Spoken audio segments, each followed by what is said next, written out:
पुलक शरीरा हरि हरि बोलिते नयने बवे नीरा गौरांग बोलिते हबे पुलक शरीरा हरि हरि बोलिते नयने बवे नीरा और कबे निताई चाँदेर करुणा हईबे संसार वासन मोरा कबे तुझ हबे गौरांग बलिते हबे पुलक शरीरा हरि हरि बोलिते नयनो बवे नीरा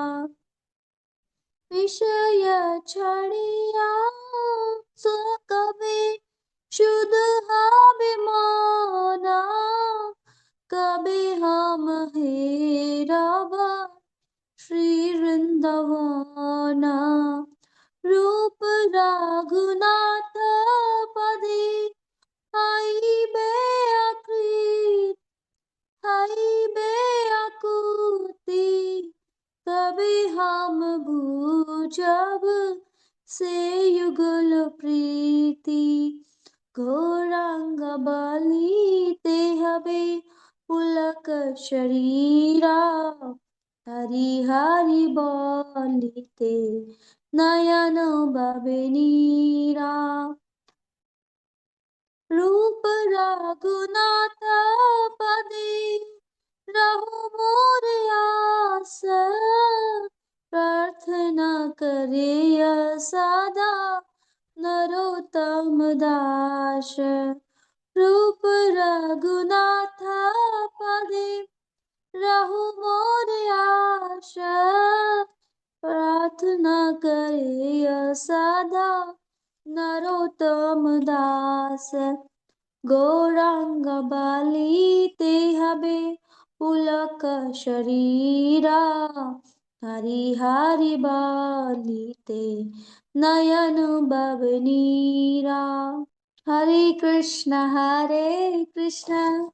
कृष्ण कृष्ण हरे हरे हरे राम राम राम हरे हरे हरे कृष्ण कृष्ण कृष्ण हरे हरे हरे राम राम राम हरे हरे। तो इसका हिंदी मीनिंग है, वह एक दिन कब आएगा कि केवल श्री गौरांग नाम के उच्चारण मात्र से मेरा शरीर रोमांचित हो उठेगा। कब हरि हरि उच्चारण से मेरे नेत्रों में प्रेमाश्रु बह निकलेंगे। कब नित्यानंद प्रभु मुझ पर अपनी कृपा वर्षा करेंगे तो जिससे मेरी समस्त भौतिक भोग की इच्छाएं तुच्छ हो जाएगी। कब मेरा मन भौतिक सुख के विषयों को त्याग कर निर्मल होगा। कब मैं श्री वृंदावन धाम का वास्तविक दर्शन कर पाऊंगा।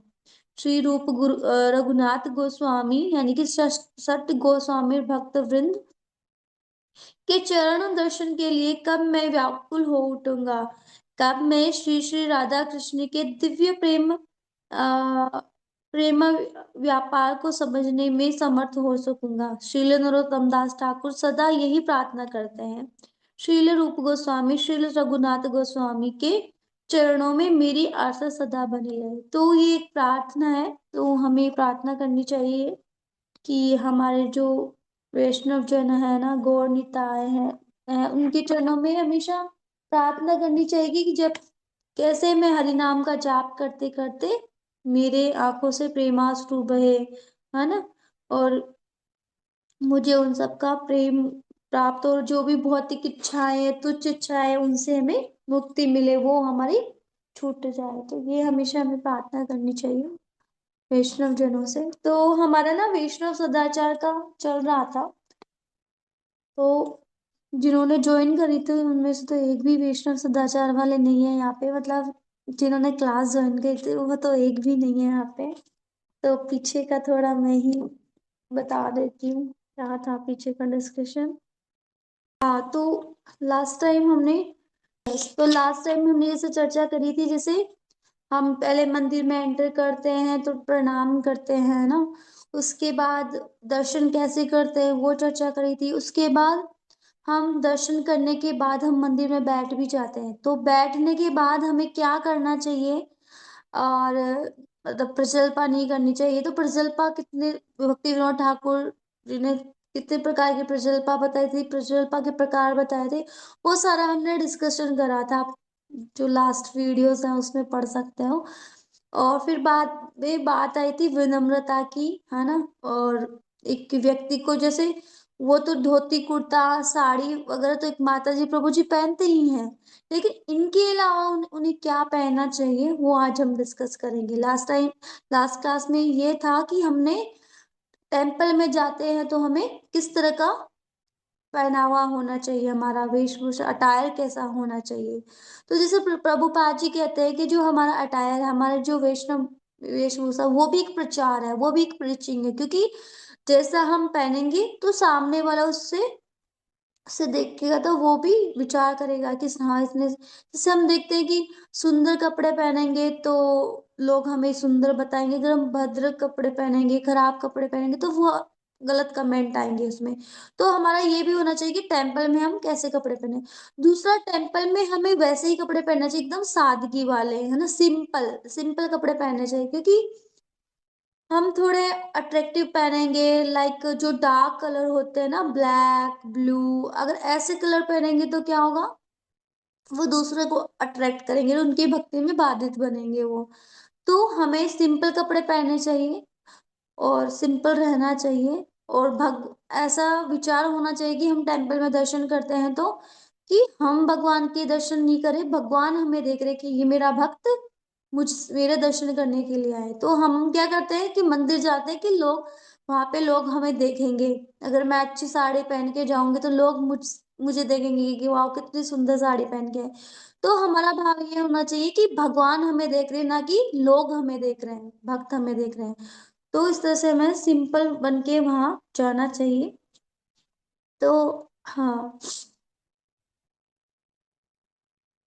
और हमेशा हमें याद रखना चाहिए कि हम क्या कर रहे हैं, हमें हमारे गुरु को रिप्रेजेंट कर रहे हैं, यानी कि हमारे अ, गुरु जिसने हमने गुरु या फिर जिन्होंने प्रभुपाद जी को फॉलो कर रखा है, तो हमें हमेशा ये रहना चाहिए कि चाहे हम कहीं पे भी हो, घर में हो, मंदिर में हो, है ना, ऑफिस में हो, सड़क पर हो, कहीं पे भी हो, लेकिन हमें ये नहीं भूलना चाहिए कि हमें एक डिवोटी, हमें एक डिवोशन में, या हमने गुरु बना रखा है, क्योंकि अब जिनके गुरु है तो उनको गुरु की के मान की रक्षा की तो रहती है कि उसको अपने गुरु का हमेशा मान रखे। जिन्होंने अभी गुरु का शेल्टर नहीं लिया, गुरु नहीं बनाया, तो उनको श्रील प्रभुपाद जी का मान रखना चाहिए कि हम उनके अभी गाइडेंस में, उनके अंडर वो में हमारे गुरु है। तो इस तरह से हमें उनका हमेशा मान रखना चाहिए, और उनकी रिस्पेक्ट रखनी चाहिए अपने मतलब अगर हम जो आचरण करेंगे तो सामने वाला ये कहेगा, हमारे जो आचरण होगा तो वो कहेंगे कि ये इतना अच्छा है, यानी कि शिष्य इतना अच्छा है तो इसके गुरु कितने अच्छे होंगे। तो हमेशा गुरु को मान बढ़ेगा उससे। तो हमारा जो एक एक व्यवहार है ना, लोगों को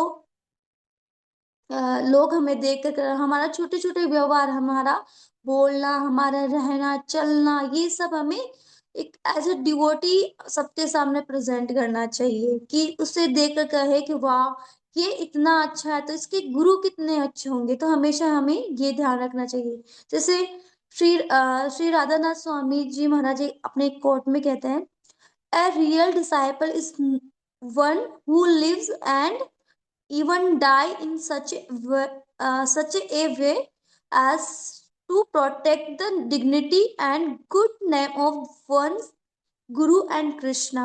यानी कि सच्चा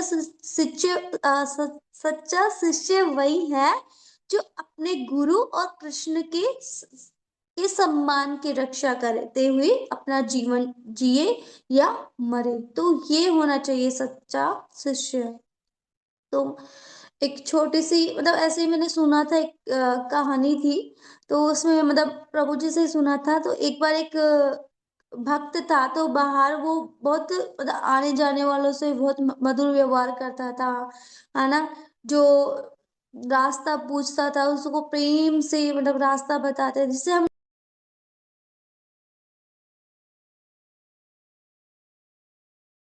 भी ड्यूटी होती है कि हम जहाँ पे भी रहे, जैसे भी रहे, हमारे गुरु को रिप्रेजेंट करते हैं। और गुरु ने हमें एक सफेद चादर दी है ना। जैसे मान लो मैं दीक्षा के बाद गुरु हमें एक सफेद चादर जितने भी हमारे कर्म होते हैं, हमारे जो पाप होते हैं, वो सारे समाप्त गुरु धारण कर लेते हैं। और गुरु हमें एक सफेद चादर देते हैं कि ये एकदम क्लीन। लेकिन अगर हमारे थोड़ी सी भी गलती होती है, हमारा थोड़ा सा भी गलत कार्य होता है, वो सफेद चादर पे एक ब्लैक दाग लगा देता है। और लोग ऐसे होते हैं कि वो मतलब पूरी वो सफेद चादर है उसको नहीं देखेंगे, लेकिन जो ब्लैक डॉट है उसको देखेंगे। अरे ये तो हम भी जैसे पूरी एक ब्लैक चादर उस पे एक ब्लैक कलर का डॉट लगा दो, या बिंदी लग जाती है कई बार, माता जी इसकी बिंदी लग जाए, तो वो देखेंगे कि इस ब्लैक चादर पे क्या लगी हुई है, एक बिंदी लगी हुई है ब्लैक कलर की। तो नजर उसी पे जाएगी, उस डॉट पे ही जाएगी, पूरे सफेद चादर पे नहीं जाएगी कि इसमें इतने गुण हैं। लेकिन वो जो एक अवगुण है उसमें ही लोग नोटिस करते हैं, उसमें ही हमें जज करने लगते हैं। तो हमें पूरा ध्यान रखना चाहिए कि हमारे जो गुरु ने हमें एक चादर दी है, जो प्रभुपाद जी ने हमें जो जीवन दिया है कृष्णा भक्ति का। तो चाहे हम ऑफिस में रहे, स्कूल में रहे, चाहे हमें परिवार के साथ रहे या बाहर रहे, हमेशा हमें ध्यान रखना चाहिए। देखो हम ना जैसे भक्ति में आने के बाद हमें बहुत सारे चीजों का फेस करना पड़ता है कि सीधा हमें हमारी भक्ति पे आते, अरे तुम तो भक्त हो ना, तुम्हें गुस्सा क्यों आ रहा है, तुम तो भक्त हो ना, तुम्हें क्यों बुरा लग रहा है, तुम्हें तो कोई इच्छा ही नहीं होनी चाहिए। तो हमारा घूम फिर के हमारी भक्ति पर हमारी विनम्रता पे आता है कि तुम कितने विनम्र हो। तो हमें पूरा ध्यान रखना चाहिए। तो सफेद चादर पे जो छोटा सा काला दाग है ना, वो दिखते ही बहुत मतलब वो ही दिखाई देगा। वो कभी भी हमारी जो जितने भी हमारे में 99% क्वालिटीज अच्छी है, बट एक बैड क्वालिटी है, उसको वो देखकर जज करने लग जाएंगे। बड़े बड़े दोस्त छोटे छोटे दोस्त देखेंगे, बड़ी बड़ी क्वालिटीज को अनदेखा करेंगे। तो हमें ऐसा जीवन जीना चाहिए कि जो गुरु रूप ने हमें जो चादर दी है ना, गुरु कृपा रूप की जो चादर है, उसको हमेशा दाग लगने से बचाना चाहिए। तो अभी पूजा माता जी आने वाली थी ना, वो नहीं आए पूजा माता जी। उन्होंने बोला था आने के लिए बट नहीं आए। चलो कोई बात नहीं। तो इसका मतलब तो हाँ, जो हमने बात करी थी कि मंदिर में हमें कैसा जाना चाहिए, तो मंदिर में हमेशा आकर्षित बनकर नहीं जाना चाहिए, हमेशा सिंपल कपड़े पहनने चाहिए। प्रभुपाद जी तो रेफरेंस प्रभुपाद जी तो अपने मतलब कई बार लेक्चर में सुना है, प्रभुपाद जी तो यही कहते हैं कि मतलब हमेशा लाइट कपड़े पहनने चाहिए ना, लाइट कलर के कपड़े पहनने चाहिए। जिसमें होता है वाइट कलर, क्रीम कलर, ये कलर हमें ज्यादा पहनने चाहिए कहीं पे भी जाए। ब्लू कलर नहीं पहनना चाहिए ना, ब्लू कलर नहीं पहनना चाहिए, ब्लैक नहीं पहनना चाहिए, रेड नहीं पहनना चाहिए, रेड रजोगुणी होता है। ब्लैक होता है थोड़ा नेगेटिविटी होती है उसपे, तो ब्लैक भी नहीं पहनना चाहिए। और ब्लू कृष्ण का वो फेवरेट है, तो वो वैसे नहीं पहनना चाहिए। तो हमें अवॉइड करना चाहिए, एटलीस्ट टेम्पल में तो अवॉइड करना ही चाहिए हमें। बहुत सारी ज्वेलरी पहन के नहीं जाना चाहिए मंदिर में कि बहुत सारी ज्वेलरी पहन के चले गए। हम देखते हैं कि बहुत सारे भक्त ऐसे भी होते हैं, इवन प्रभु जी भी होते हैं अदर जो, जैसे हमारे खाटू श्याम जी के बहुत सारे डिवोटीज हैं, वो रिंग्स पहनेंगे, बड़ी मतलब गोल्ड की रिंग पहनेंगे, गोल्ड का कड़ा पहनेंगे, ज्वेलरी गोल्ड की होगी। मतलब जो प्रभु जी लोग होते हैं वो भी इतना शो ऑफ करते हैं ज्वेलरी का, है ना। माता जी बहुत सुंदर तैयार होके जाएंगे, लेकिन सिंपल रहना चाहिए। ना ही इतना मतलब रिस्ट वॉच पहननी चाहिए जो बहुत ज्यादा एक्सपेंसिव हो, है ना, अट्रैक्ट अट्रैक्टिव करने वाली हो, है ना, ऐसी वो भी नहीं पहननी चाहिए। गहरे रंग तो पहने ही नहीं चाहिए, जैसे मैं भी पहले पहनती थी, बट मैं भी अवॉइड करूंगी इन सब चीजों को। और देखा जाए तो भक्त का जो सौंदर्य है ना, वो उनके बाहरी आकर्षण से नहीं दिखेगा, उनका जो अंदर में है, आंतरिक है, वो उसको आकर्षित करता है लोगों को। हम देखते हैं कि स्कूल में बहुत सारे डिवोटीज है, जैसे आ, ब्रह्मचारीज हैं या सीनियर माता जी प्रभु जी होते हैं, उनको देखते ही उनका अलग ही दिखता है। जैसे फॉर एग्जाम्पल हमारे प्रभु जी है, प्रशांत मुकुंद प्रभु जी, उनको देखते हैं तो अलग ही उनमें तेज होता है। तो वो तेज किसका है? वो विनम्रता का है, वो उनकी सहनशीलता का है। तो हमें हमेशा जो मंदिर में जाते समय या घर में जहाँ पे भी रहे, तो हमें ये वाले जो कृष्ण को जो आकर्षित करते हैं, मेनली जो जो आभूषण है, वो हमें धारण करने चाहिए। कौन सा? विनम्रता, सहनशीलता, धैर्य, गंभीरता, है ना। और और दूसरा, हम जब लेक्चर सुन रहे तो ध्यान पूर्वक हमें लेक्चर सुनना चाहिए, है ना। और हमारा हमेशा सेवा भाव होना चाहिए। जैसे कहते हैं कि जो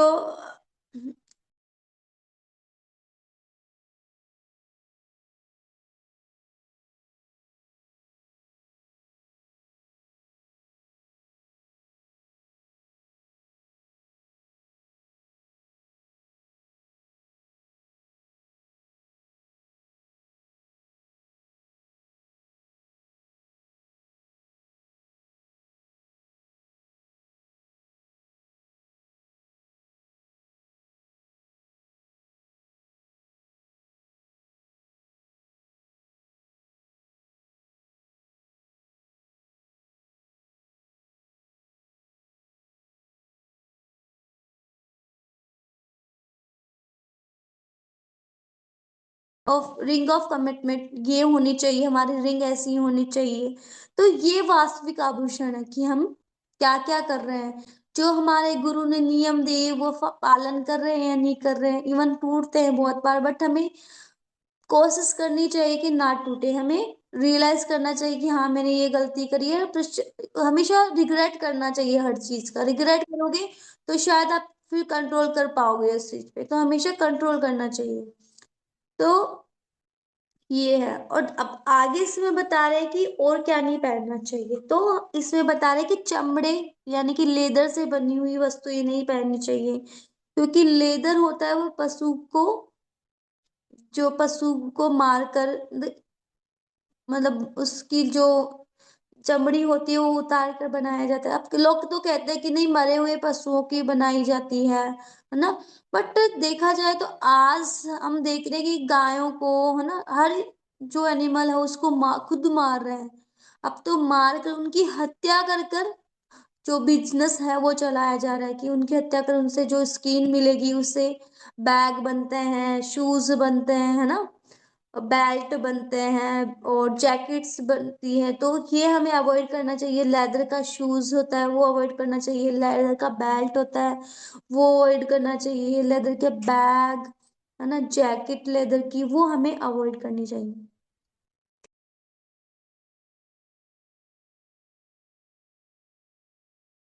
चीजें है तो वो हमें अवॉइड करना चाहिए। अब आगे एक पॉइंट और है जिसमें बताया कि आलोचना या अपमान होने पर भी मर्यादा न छोड़ना चाहिए। तो हमें कितना ही अपमान हो, आलोचना हो, हाँ यस, पर्स भी नहीं पहनना चाहिए, और सॉरी, यूज लेना चाहिए लेदर के। और आलोचना या अपमान कितना ही हो, हमें हमेशा मर्यादा नहीं छोड़नी चाहिए। तो एक स्टोरी आती है, आपने सुनी होगी। उज्जैन के जो राजा हैं भरतहरि, उनके छोटे भाई है विक्रमादित्य, है ना। तो उनके एक छोटे भाई की स्टोरी है ये, है कि जो विक्रमादित्य थे वो बहुत अच्छे थे, बहुत ही, मतलब वो ब्रह्मचारी थे, उन्होंने शादी भी नहीं करी थी, बहुत अच्छे भक्त थे, उनको मतलब बहुत अच्छा नॉलेज था। उज्जैन के थे राजा भरतरी की, अगर आपने सुनी होगी बहुत बार, हमारे श्रीमद् भागवतम में भी है उनकी बारे में। तो अ, उनके जो छोटे भाई थे बहुत अच्छे थे, ब्रह्मचारी थे। बचपन से ही ब्रह्मचार्य का पालन करा था उन्होंने और बहुत शुद्ध भक्ति भी करते, भक्त भी थे। तो जो जो राजा भरत थे, उनकी जो पत्नी थी, वो उनका चरित्र सही नहीं था। वो उनका चरित्र अच्छा नहीं था। वो क्या करती थी, उन्होंने क्या करा, जो विक्रमादित्य थे, उनके सामने ऑफर रखा कि तो मेरे साथ संबंध में आओ, या इस तरह से उन्होंने एक ऑफर रखा। बट जो राजा विक्रमादित्य थे ना, उन्होंने मना कर दिया। जो विक्रमादित्य थे ना, राजा भरतरी के भाई, उन्होंने मना कर दिया, उस ऑफर को ठुकरा दिया। तो उसको बड़ा बुरा लगा कि अरे तुमने मुझे मेरे ऑफर को ठुकराया यार, तुम होते कौन हो, अब तो तुम्हें मैं मजा चखाऊंगी। है ना। तो भरतहरि, भक्तहरि नहीं, भरतहरि। तो उन्होंने क्या हुआ कि फिर उन्होंने ऑफर नहीं लिया। तो उन्होंने क्या कि मैं इसको मजा चखाऊंगी। तो एक दिन क्या होता है कि उन्होंने उसको अकेले में बुलाया, और है ना, और फिर गलत तरीके से उस पे एक आरोप लगा दिया कि इसने मेरे साथ गलत करा। तो अब यहाँ पता चलता है कि उनमें कितनी विनम्रता थी। जब राज्यसभा बुलाई गई, तो उन्होंने कहा कि अब कि इन्होंने मेरे साथ गलत करा। तो लेकिन जो राजा पृथ्वी के जो भाई थे विक्रमादित्य, वो चुपचाप खड़े के खड़े रहे। उनको सबने पूछा कि क्या तुमने ऐसा करा, लेकिन वो ना तो हाँ करे ना ही ना करे, उन्होंने जवाब ही नहीं दिया। उन्होंने कुछ नहीं बोला, बस खड़े रहे, सिर झुका के खड़े रहे। तो और फिर राजा भरतरी ने कहा कि मैं तुम्हें बचपन से देखता रहा हूँ मेरे भाई, तुम ऐसे नहीं हो। मैं तो तुम्हें बचपन से देखता रहा हूँ, तुम ऐसे नहीं, तुम बोलो तो सही कि तुमने ऐसा नहीं करा। ये ही झूठ बोल रही है। लेकिन वो उसने क्या करा, बिल्कुल गर्दन को नीचे करके खड़ा ही रहा, कुछ भी जवाब नहीं दिया। और वो जो लेडी थी, वो राजा की पत्नी थी, वो जोर जोर से चिल्ला के, अरे ये किस मुंह से कहेगा इसने मेरे साथ गलत करा, क्योंकि उस लेडी को पता था कि ये ऐसा ही है, ये ऐसा ही है, मतलब शांत रहने वाला है और ये जवाब नहीं देगा। इसलिए वो और ज्यादा चिल्ला चिल्ला के उस पे ब्लेम करने लगे। तो फिर जब वो जवाब ही नहीं दे रहे थे, राजा को तो पता था कि मेरा भाई ऐसा नहीं है, पर जब वो जवाब ही नहीं दे रहा था, तो फिर राजा को तो फिर पनिश तो देना ही था, क्योंकि सबको पनिश देते थे, तो राजा को भी देना था, एज ए राजा देना ही था उनको पनिश। लेकिन उनका मन नहीं करता था, उनका हृदय नहीं कह रहा था कि ये गलत है, बट फिर भी उन्होंने, जो वो लेडी थी उन्होंने, और वो लेडी इतनी खराब थी, उनकी वाइफ इतनी खराब थी कि वो हर किसी से संबंध में रहती थी। तो राजा जो ब्रह्मचारी थी, वो जो विक्रमादित्य थे, वो भक्त थे, इसलिए वो कभी ये उसका ऑफर को कभी स्वीकार नहीं करा। बट बाकी जो लोग थे, वो डर के मारे उसका ऑफर स्वीकार कर लेते थे। तो फिर क्या होता है, अब उसको पनिशमेंट देते ना, उनको फिर भेज देते पानी, काला पानी की सजा देकर उनको भेज देते हैं वहां से दूर। अब वहां जाके देखो, एक भक्त को क्या चाहिए, वो तो भक्ति करेगा। वो जहाँ पे भी रहेगा भक्ति करेगा, तो वो वहां पे चले गए, उन्होंने वहां पे भी अपनी भक्ति प्रारंभ करी। फिर क्या होता है, एक बार थोड़े टाइम बाद एक अ, जो एक थे, ऋषि थे, एक मुझे याद नहीं आ रहा, एक राजा को एक फल मिलता है, किसी तपस्वी जाते, तो एक तपस्वी था। तो वो तपस्वी राजा को फल देता है कि तुम इसे खाओ और तुम्हें निरोगी रहोगे, लंबी आयु मिलेगी तुम्हें। तो वो राजा ले आया उस घर पे उस फल को, और लाके बोला कि मैं तो पहले ही अच्छा, मतलब खाता पीता हूँ, है ना, मैं तो बहुत अच्छे से, मतलब पहले से ही हट्टा कट्टा हूँ, तो ये मैं क्या करता हूँ कि मैं अपनी पत्नी को दे देता हूँ। तो उसने वो फल क्या दिया, अपनी पत्नी को दे दिया। अब वो पत्नी सोची कि मैं तो बहुत, मतलब पहले से ही बहुत सुंदर हूँ, आकर्षित हूँ, तो मुझे क्या, बहुत सुंदर थी वो, क्या ही जरूरत है इस फल की, ऐसे करते जिससे उसका संबंध था ना, मतलब उसका एक जो कोतवाल था वहां का, उससे उसका संबंध था गलत। तो वो सोचते कि उसको दूंगी, क्योंकि वो तो राजा नहीं था, वो तो वैसे ही वहां का कोतवाल था, अगर मैं उसको दूंगी तो वो मुझे खुश करता है, तो उसको मैं ये फल दूंगी तो शायद वो अच्छे से रहे, उसका सौंदर्य बढ़ेगा, उसका वीर बढ़ेगा। वीरता बढ़ेगी, है ना, उसका बल बढ़ेगा, तो उसने वो फल उसको दे दिया। अब जो कोतवाल था, उसका संबंध था किसी और से, वो फल उस कोतवाल ने उस दूसरे से संबंध था, उसको दे दिया। अब उस जो जिसको फल दिया था, उसका संबंध किसी और था, और से था, तो उस और जिसको उस लेडी ने दिया, मतलब कोतवाल ने अपनी गर्लफ्रेंड को दिया, कोतवाल की गर्लफ्रेंड थी, उसका कोई और दूसरा बॉयफ्रेंड था, तो उसको दे दिया। अब जो उसका जो बॉयफ्रेंड था, उसकी एक वेश्या से था संबंध, तो वो उस अपनी गर्लफ्रेंड को दे दिया। ऐसे करके वो फल उसके पास चला गया। फिर उसने देखा, उस वेश्या ने देखा कि ये फल मेरे किस काम का, मैंने तो पूरा जीवन अपना वैसे ही खराब करा है, चरित्र मैंने खराब कर लिया है अपना, और अब पूरा पाप का में कार्य करे हैं मैंने पूरे जीवन। अगर मैं इसको खा लूंगी तो मैं और ज्यादा जीऊंगी, तो और ज्यादा मुझसे पाप होंगे। तो ऐसे करके मतलब बहुत रोटेट हुआ था वो फल, इधर से उधर, इधर से उधर हुआ। तो लास्ट में जो फल था, जिसने राजा को दिया था, उसके ही पास चला गया, उस तपस्वी के पास ही चला गया। यानी कि उस वेश्या ने उसको दे दिया कि मेरे किस काम का ये फल। तो आई थिंक उसी के पास गया था ना सुभाष प्रभु जी। फिर वो राजा के पास जी आता हाँ। है। हाँ। फिर हाँ, वो उन्हीं के पास है। सोचता है, उस फल को देखता है कि ये फल तो वही है जो मैंने राजा को दिया था, दूसरा फल तो नहीं है, ये तो वही फल है। फिर वो राजा के पास जाता है, राजा को बोलता है कि राजा को बोलता है कि ये फल क्या वही है जो आपने नहीं खाया था। बोले, राजा ने कहा, नहीं मैंने तो नहीं खाया था। फिर क्या हुआ था कि आपको कहाँ से मिला वो फल, तो बोले मुझे किसी वेश्या ने दिया था। तो वेश्या से पूछा, तो वेश्या ने कहा कि मुझे तो मेरे बॉयफ्रेंड ने दिया था। तो उस बॉयफ्रेंड को पूछे कि तुम्हें किसने दिया, कि मुझे मेरी गर्लफ्रेंड ने दिया था। तो उस गर्लफ्रेंड ने पूछा, ऐसे मतलब बहुत लंबा चला था रोटेशन। तो फिर उसने पूछा कि तुम्हें किसने दिया, तो उसने बोला मुझे कोतवाल ने दिया था, तुम्हारे राज्य की कोतवाल ने दिया था। फिर जब जब कोतवाल की बारी आई, तो रानी ने उसको पहले ही धमकी दे दी थी कि तुम्हें पता नहीं उस विक्रमादित्य का क्या हाल करा था मैं, तुम्हारा भी वही हाल होगा, झूठ बोल देना कि मैंने नहीं दिया। लेकिन उसके इतने कोड़े पड़े, इतने कोड़े पड़े। तो वो रानी उसको देख रही थी, मतलब छुपके देख रही थी उसको कि ये झूठ ना बोल दे, पीछे से इशारे कर रही थी, अगर तूने बोला ना, आंखों से उसको डरा रही थी कि तूने बोला ना तो तुम्हारे फिर क्या होगा, फिर तुम्हारा फिर मैं जो विक्रमादित्य का हाल हुआ ना वही होगा। तो लेकिन उसकी इतनी ऐसे पिटाई, ही तो था। उसने सच बोल ही दिया था कि रानी से मेरा ऐसा ऐसा संबंध है, इसलिए मुझे रानी ने दिया।